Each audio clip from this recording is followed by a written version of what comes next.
Bismillahirrahmanirrahim. Wal asalul masmumu yutraku ma'al ilmi bihalawatihi lima fihi min wujudil adha.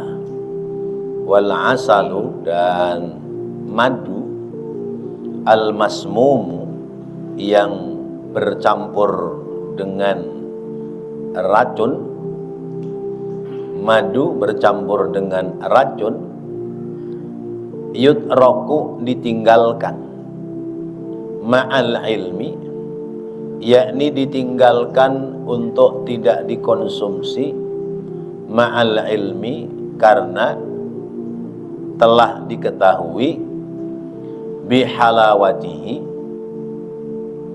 pada manisnya madu itu, lima fihi, lima terhadap apa-apa, fihi yang ada padanya, min wujudil adha, yaitu karena wujudnya bahaya apabila dikonsumsi. Liqaulihi sallallahu alaihi wasallam, sebagaimana sabda Nabi kita Muhammad sallallahu alaihi wasallam, ad-dunya hulwatun khadiratun. Ad-dunya, dunia itu, kekayaan, kesenangan dunia itu, halwatun, manis, khadiratun, lagi hijau, yakni menarik perhatian. Dunia itu manis dan menarik perhatian. Wa yurwa aidan, dan diriwayatkan pula dalam hadis, jifatun qadiratun, ay ad-dunya jifatun qadiratun, bahwa dunia itu seperti bangkai yang menjijikkan. Halwatun qadiratun, manis dan menyenangkan, ya, manis dan hijau itu dunia, inda ahlil ghaflati, menurut orang-orang yang lalai. Wajifatun, dan dunia itu bangkai, qadiratun, yang menjijikkan, indal uqala'i, menurut orang-orang yang punya akal. Halwatun khadiratun, manis dan hijau, manis dan menyenangkan, indan nufusi, menurut hawa nafsu. Jifatun khadiratun, bangkai tapi menggiurkan, inda mura'il qulubi, menurut orang-orang yang ada penyakit riya dalam hatinya. Halwatun khadiratun, manis lagi menyenangkan, littahdhiri, agar memiliki kewaspadaan terhadap bahayanya mencintai dunia. Wajifatun qadiratun littanfiri, dan dunia adalah bangkai yang menjijikkan, littanfiri, yaitu untuk memberikan pelajaran kepada kita agar kita berlari, yakni menjauhi dari hingar-bingarnya kesenangan dunia. Fala takhda'annakum bihalawatiha fa inna 'aqibataha murratun. Maka takhda'annakum, jangan sekali-kali, ya, membujuk kepadamu, jangan sekali-kali kamu terbujuk, bihalawatiha, dengan manisnya dunia. Fa inna aqibataha, karena sesungguhnya kesudahan dari dunia itu, murratun, adalah pahit.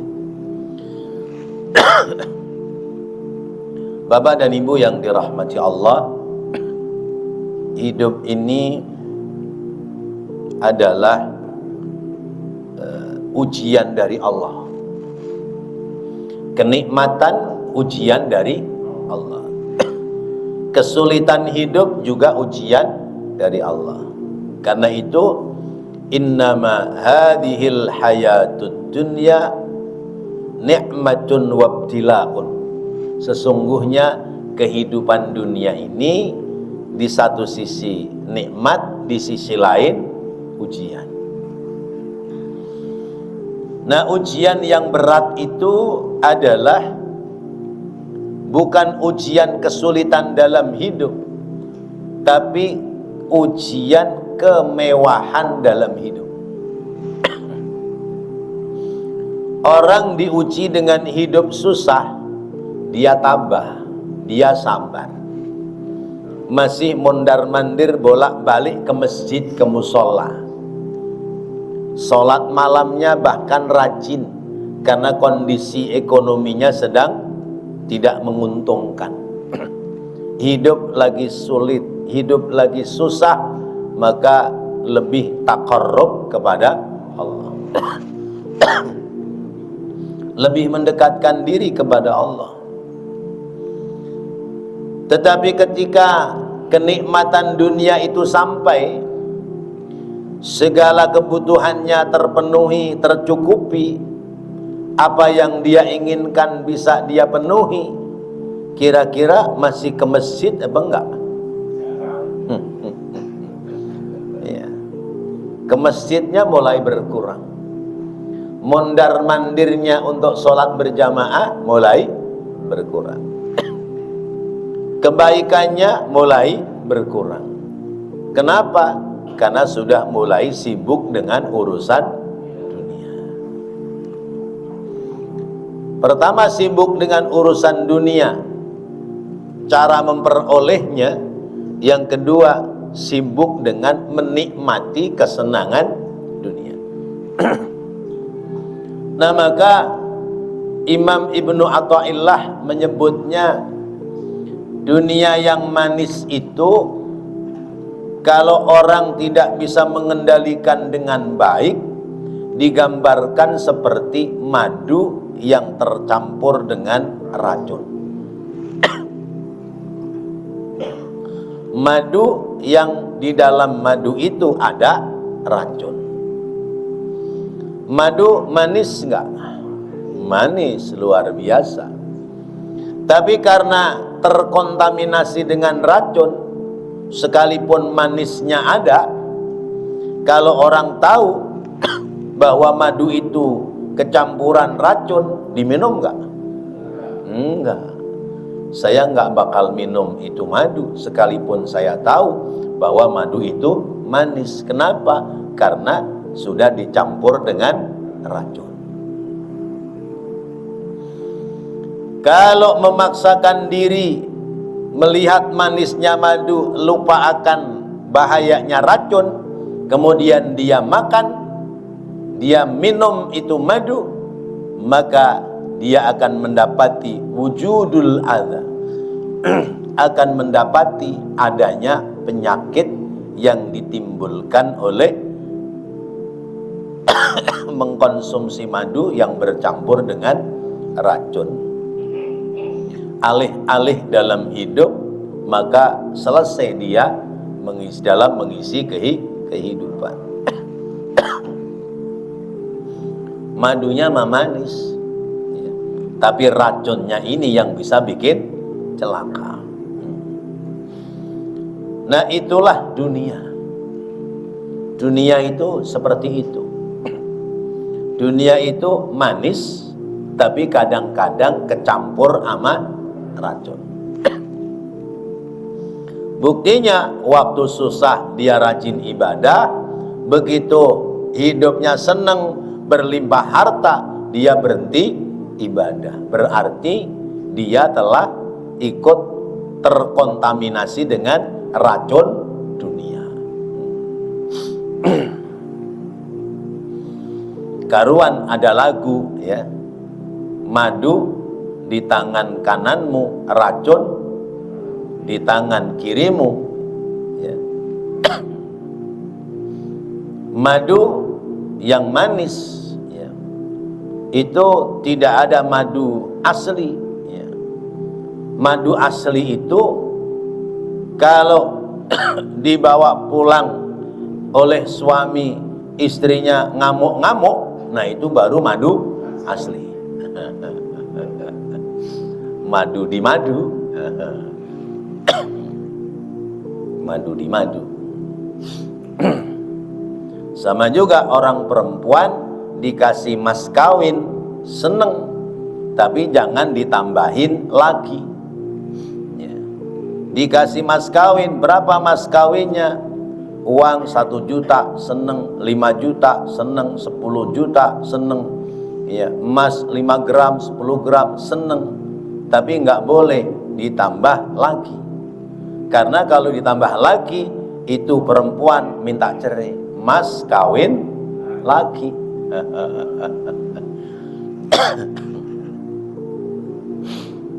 Nah, Bapak dan Ibu yang dirahmati Allah, bahwa dunia itu manis dan menggiurkan, ya.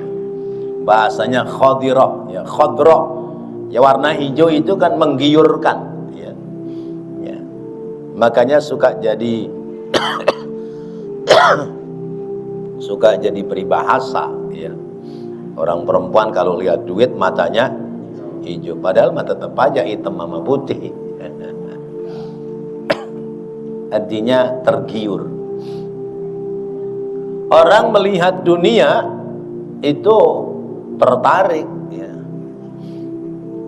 Lagi duduk di depan situ, ya. Lagi duduk di Kobong situ, ya, di balai, ya. Ada orang lewat naik mobil, mobilnya cakep, ya, suami istri, suaminya bening, istrinya bening, ya. Turun dari mobil, anaknya bening juga. Kata kita, wah, orang kaya itu. Lihat tampilannya aja bening semua. Orang kaya itu. Kita ngiler. Coba seandainya saya kaya, bisa begitu kali ya. Iya. Istri kita biar kata rada butek-butek juga, kalau ada duitnya jadi bening. Kelihatan butek karena kurang rawatan, ya. Kalau rawatannya bagus, buteknya hilang, ya. Jadi kinclong, glowing. Nah, kita tidak boleh merasa tertarik dengan gaya orang seperti itu. Karena boleh jadi orang itu bukan orang Islam. Orang ini non muslim, mobilnya bagus, ya. Istrinya glowing, ya. Dianya bening bersih, anaknya bening. Turun dari mobil itu kelihatan bersih gitu. Kita jangan silau, ya. Karena dia belum tentu lebih mulia dari kita, apalagi dia bukan orang Islam. Ya Allah. Ada air putih yang hangat nggak? Air putih yang hangat tadi nggak? Ini.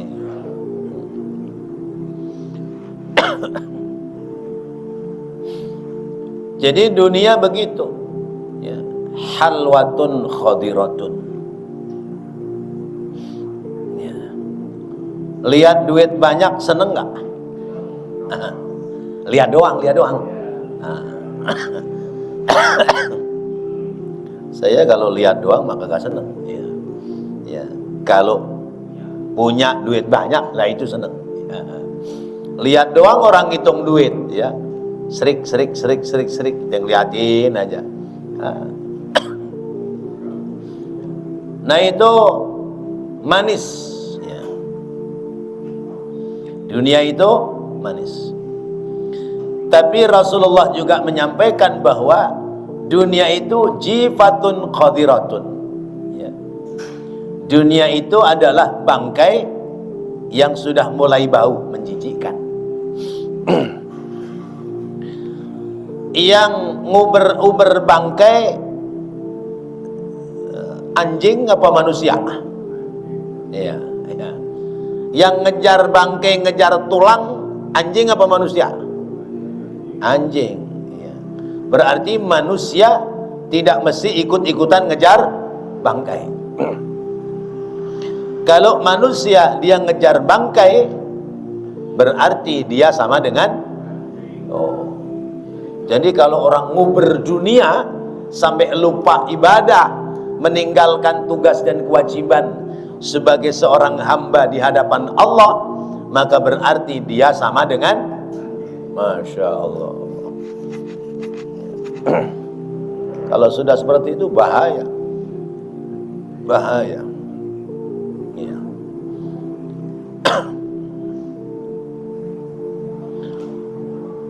Nah itu gambarannya ya. Oleh Rasulullah digambarkan, kata orang-orang yang memperturutkan syahwat, dia memandang dunia itu halwatun khadiratun. Dia memandang dunia itu manis dan menarik hati ya. Kata orang yang cinta kepada dunia. Tapi bagi orang-orang yang beriman ya, dalam memandang dunia itu, rendahkan dunia supaya kamu tidak nafsu kepada dunia, bahwa dunia itu jifatun qadiratun ya, bangkai yang menjijikkan. Maka kalau orang sampai berantem, tonjok-tonjokan, sampai saling membunuh gara-gara rebutan dunia, berarti sama dengan binatang. Sini. Ya Allah.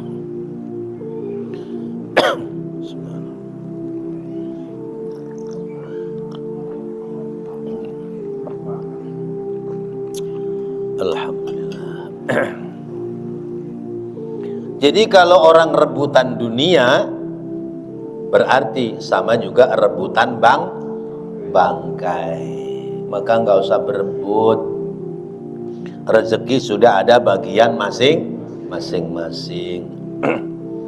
Cari rizki dengan jalan yang halal. Pertama, niat cari rizkinya untuk bekal ibadah. Yang kedua, yang dicari rizki yang halal. Yang ketiga, kalau sudah mendapati rizki yang halal, buru-buru bersyukur kepada Allah. Kalau rizki itu belum sampai, maka harus bersabar. Esok masih ada hari.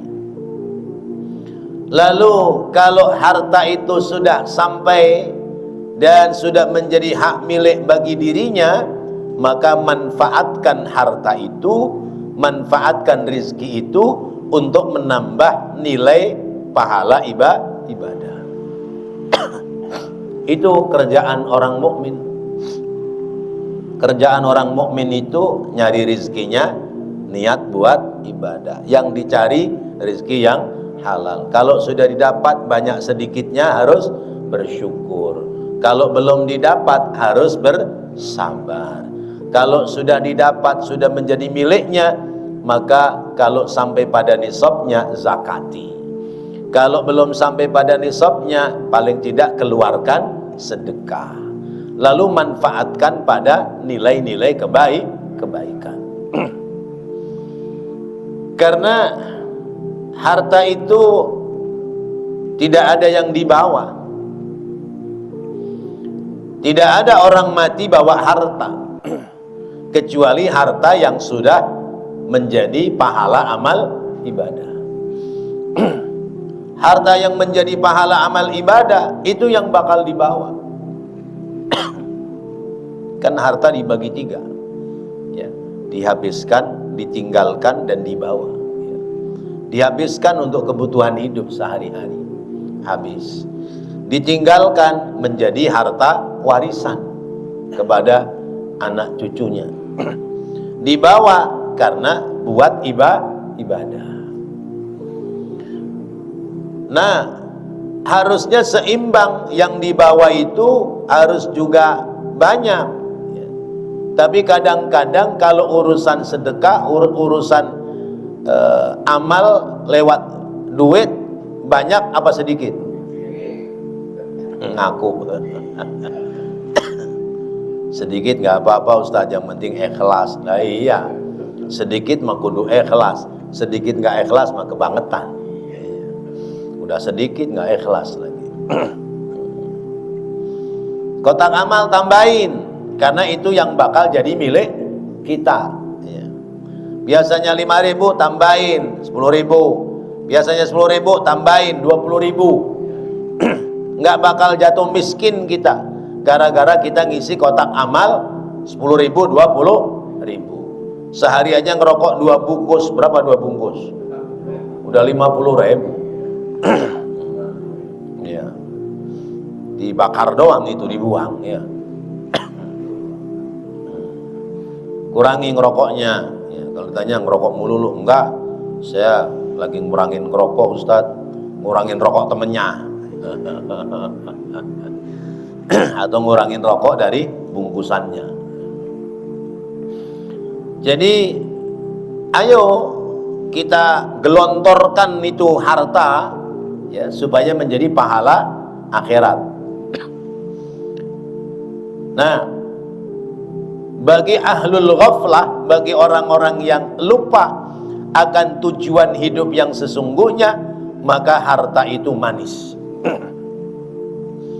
Lupa akan tujuan hidup, bahwa kita hidup ini diperintah untuk ibadah, maka dia melihat harta itu manis. Kumpulkan, dikumpulkan, dikumpulkan, terus begitu.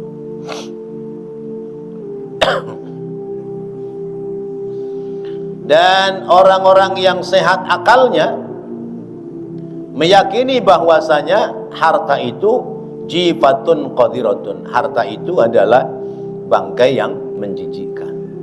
Maka bagaimana caranya supaya tidak menjadi bangkai yang menjijikkan? Cari dengan cara yang halal, manfaatkan pada jalan kebaikan. Harta manis dan menarik hati bagi siapa? Indan nufus, orang yang memiliki ya, nafsu dunia. Makan aja orang lain satu bungkus nasi begono tempe goreng berapa? 6.000 ya. Tambah telur dadar jadi 10.000. Dia nggak mau makan begitu, makanya restoran ya. Makanya restoran ya. Beli roti sepotong aja berapa ratus juta? 300 juta apa? Apa 30 juta roti sepotong itu. Ya Allah. Nah itu nafsu-nafsu dunia. Padahal sama aja, yang mahal sama yang murah itu rasa enaknya waktu di mulut. Kalau sudah melewati mulut 5 cm, udah lewat ke leher yang 5 cm ini, kalau dikeluarin lagi enak apa enggak? Lah kan mahal. Iya, biar mahal tetap aja nggak bakal enak lagi. Jadi makanan itu enaknya waktu di mulut. Lewat leher keluarin lagi udah nggak enak. Apalagi ngeluarinya lewat lubang belakang.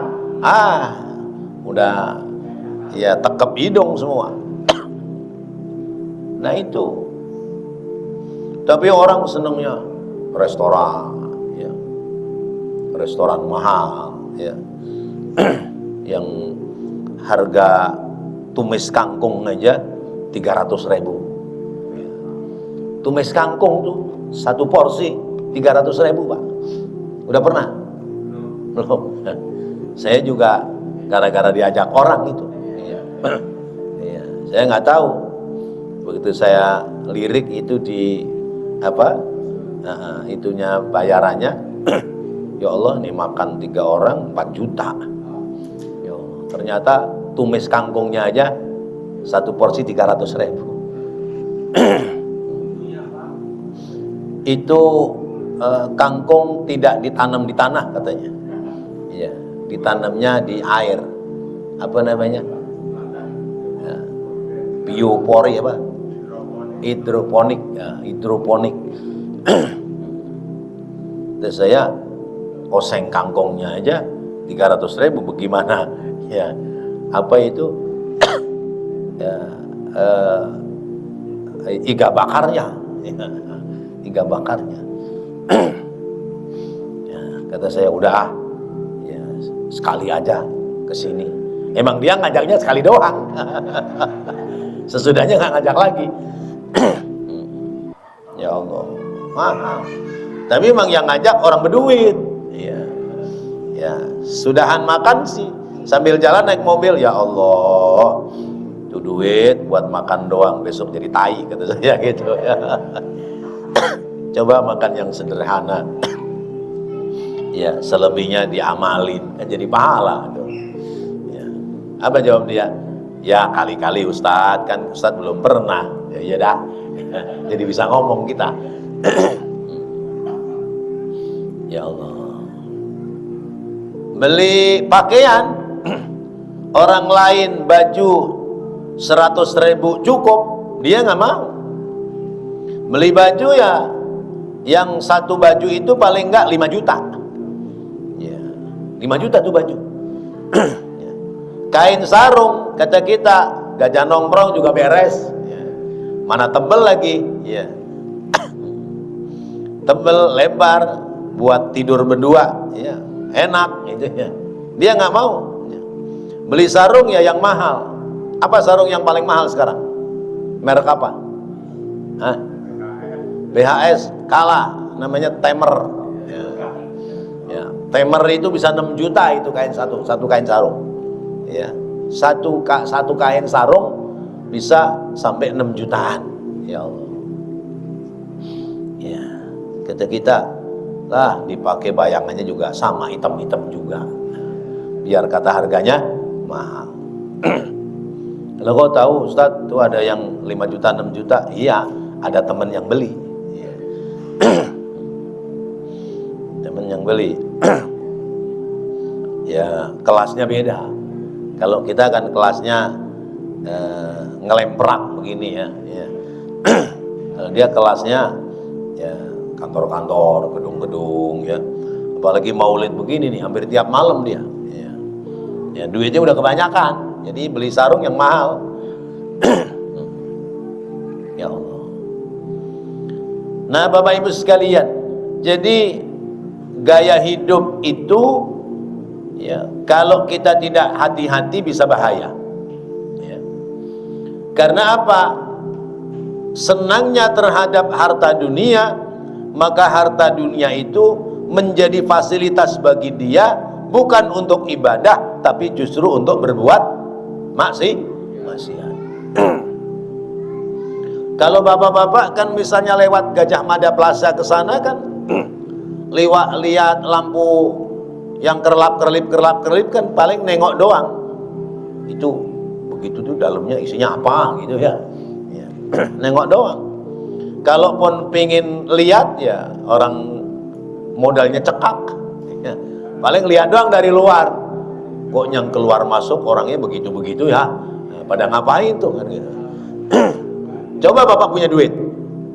Kali alga, coba masuk kayak apa sih dalamnya? Ya. Sekali masuk ketumanan dia. Ketumanan apa namanya?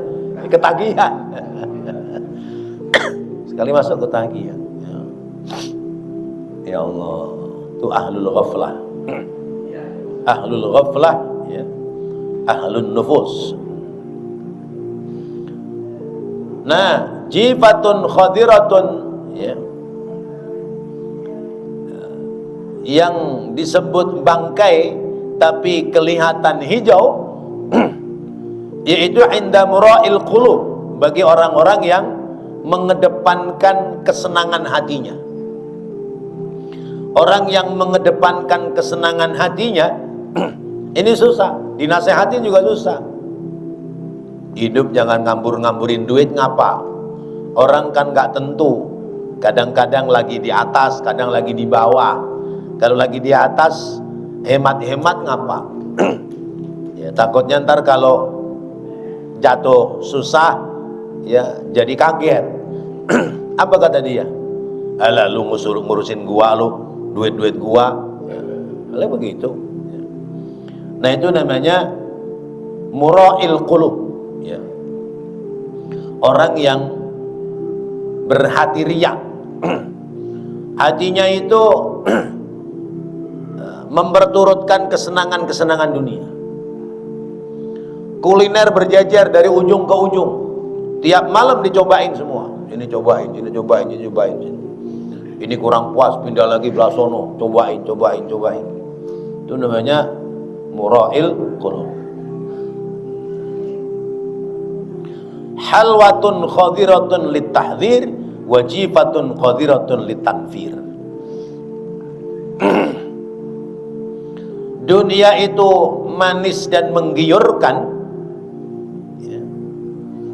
Ya. Itu artinya agar kita mewaspadai terhadap kesenangan-kesenangan dunia. Awas, hati-hati. Itu dunia itu manis dan menggiurkan, hati-hati ya. Kamu lagi pegang duit, awas loh, hati-hati. Kalau nggak bisa nahan diri, itu bisa bahaya, jatuh. Nah, jifatun qadiratun, dunia itu bangkai dan menjijikkan, artinya supaya orang itu pelan-pelan menjauhi hingar-bingarnya kesenangan dunia. Kalau kata seorang ulama ya, ketika ada orang mau bangun rumah ya, yang dia itu punya uang pada zamannya sebut zaman sekarang ya 150 miliar ya, untuk membangun dia punya rumah ya, tanahnya sesudah diukur, kemudian sudah digambar ya, bisteknya apa namanya, bistek apa tuh, gambar ya, desainnya, desain gambarnya. Kemudian ini sang ulama mendatangi orang itu. Ini orang masih muda ya. Lalu dikatakan, kamu mau bangun rumah, berapa itu nilainya? Ya, 150 miliar atau 200 miliar gitu lah. Belum bagus kali ya, 2M ya. 2M di sini belum bagus kali ya. Ya 10M dah. Ditanya sama ulama ini, kamu kira-kira umur hidupmu itu paling banter sampai umur berapa? Kata anak muda ini, nggak tahu saya. Itu kuasa Allah. Tapi coba lihat orang-orang sekitar kita, itu umurnya paling tua berapa? Paling 70. Habis 70 lewat gitu ya. Umurmu sekarang berapa? 40. Umurmu 40, kamu mau bangun ini rumah. Kalau umurmu 70, itu berarti kamu menikmati bangunan rumahmu hanya berapa tahun? 30 tahun. Ya kalau sampai 70. Lah kalau belum 50 udah meninggal, berarti menikmatinya tidak sampai 10 tahun. Kata ulama ini, kamu pengen menikmati bangunan rumah selamanya enggak? Pengen. Caranya bagaimana? Udah, nggak usah dibangun rumah, dibangun aja masjid. Iya, dibangun aja masjid. Sekarang coba kamu lihat tuh orang-orang yang sudah dikubur, tuh lihat kuburan no. Kuburan ada teduhannya nggak? Nggak ada. Ya. Paling juga nisan. Ya. Nisan yang ahli warisnya rajin ya dibikinin batu. Kalau enggak ya pakai kayu doang. Kayu setahun 2 tahun keropos sudah. Paling juga diceblokin tanaman, ya, tanaman kemboja atau tanaman-tanaman lain. Udah begitu kalau teduh, kalau kuburanmu teduh, paling buat neduh binatang. Ya. Ada ayam kepanasan neduh di situ, ya. Tuh lihat tuh kuburanmu, ya. Biar kata kamu hidup di dunia bangunannya mewah, kalau sudah masuk di liang kubur, begitu tuh. Pengen nggak nanti kuburanmu indah? Ya.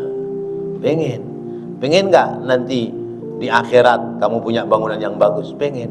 Udah nggak usah bikin rumah, bikin aja masjid. Nurut aja lagi itu anak muda. Ya sudah, panggil insinyurnya, dirubah gambarnya. Yang tadinya gambar bangunan rumah mewah, ya, digambar bangunan masjid yang mewah.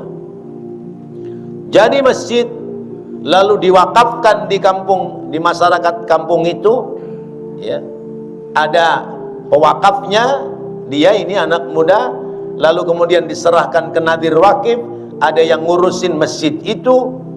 2 tahun kemudian ini anak muda sakit meninggal dunia. Berarti hanya 2 tahun. Kalau umpamanya dia bangun rumah mewah, dia menikmati bangunan rumah hanya 2 tahun. Masya Allah. Ini begitu dia meninggal dunia, berarti dia menempati bangunan mewah yang dia sudah siapkan saat ada di dunia. Itu begitu. Nah, orang kita pada nggak berani modal untuk urusan akhirat. Ya. Buktinya mana? Bangun masjid aja ke rapi-rapi. Ya. Bangun masjid nggak rapi-rapi, bangun majelis taklim nggak rapi-rapi. Ngapa nggak rapi-rapi?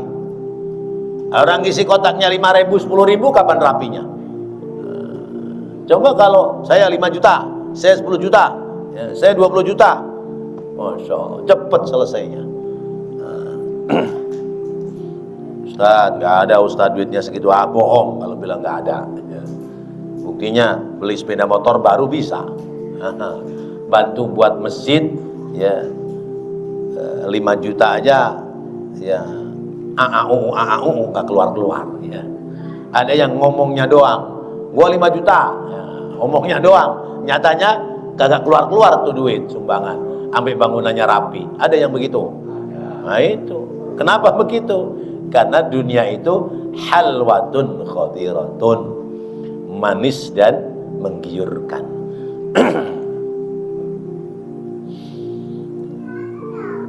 Fala takhda'annakum bihalawatiha, maka jangan sampai kamu terbujuk oleh manisnya dunia. Karena akibatnya pahit. Orang yang terbujuk dengan manisnya dunia, maka kesudahannya akan pahit. Kenapa? Karena dunianya dihabiskan untuk kesenangan, kenikmatan dunia. Begitu dia meninggal dunia, baru kaget dia. Ya. Maka kata, ini ada yang mengatakan makalahnya Sayyidina Ali, ya. An-nasu niyamun wa idza matu intabahu. Orang itu tidur, kalau mati dia baru terbangun dari tidur. Iya. Jadi kita ini lagi tidur. Apa yang kita kerjakan, apa yang menjadi milik kita ibarat mimpi. Iya. Orang punya rumah, punya perusahaan, punya mobil, itu sesungguhnya lagi ngimpi. Nanti begitu dia mati, nggak ada yang dibawa, dia akan ngomong, mana mobil saya, mana rumah saya, mana kendaraan saya, mana jabatan saya. Ternyata hanya mimpi, karena sudah terlewati dari kehidupan dunia. Jadi sampai digambarkan bahwa an-nasu niyamun wa idza matu intabahu. Kalau dia mati, baru dia sadar dari tidurnya. Jadi kita ini kayak orang ngimpi apa yang kita perbuat, ya. Iya. Wallahu a'lam bissawab. Mudah-mudahan apa yang kita bahas, kita pelajari menjadi ilmu yang bermanfaat. Amin ya Allah ya Rabbal alamin. Rabbana taqabbal minna innaka antas samiul alim wa tub alaina innaka antat tawwabur rahim. Rabbighfir warham wa anta khairur rahimin. Wa sallallahu ala sayyidina Muhammad wa ala alihi wa sahbihi wa sallam. Walhamdulillahi rabbil alamin. Wassalamualaikum warahmatullahi wabarakatuh. Waalaikumsalam.